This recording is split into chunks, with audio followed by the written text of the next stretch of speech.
Hello বন্ধুরা, কেমন আছেন? আশা করছি খুব ভালো আছেন। আমিও খুব ভালো আছি। আজকে ঘুরতে ঘুরতে পৌঁছে গেছি কোথায়? রাবাংলা, সিকিম। রাবাংলা সিকিমে বুদ্ধা পার্কে। বুদ্ধা পার্কে আমি রয়েছি। ঠিক আমার পেছনেই দেখতে পাচ্ছেন একটা আহ, মন্দিরের চূড়ার মতন করা আছে। আর এখানে বিশাল বড় একটা ছাদ, জানেন? এত সুন্দর একটা পরিবেশ, এত সুন্দর লাগছে। মানে আমি শুধু একা কেন দেখবো, আমার বন্ধুরা কেন বাদ যাবে, তাই না?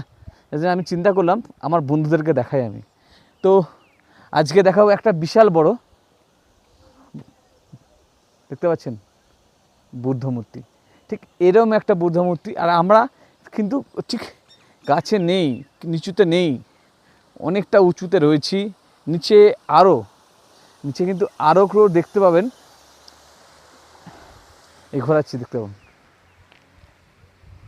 দেখতে পাচ্ছেন এত সুন্দর শহর একটা, যেন এখানে এসে আমার যেতে ইচ্ছা করছে না। অনেকক্ষণ ধরে রয়েছি, ঘন্টা দুয়েক ধরে রয়েছি, নামিনি। এত সুন্দর এখানে সব কিছু, মানে দেখতে খুব ভালো লাগছে। আমি চিন্তা ভাবনা করলাম যে শুধু একা কেন আমি মজা নেব, আমার সঙ্গে আপনারাও একটু মজা নিন।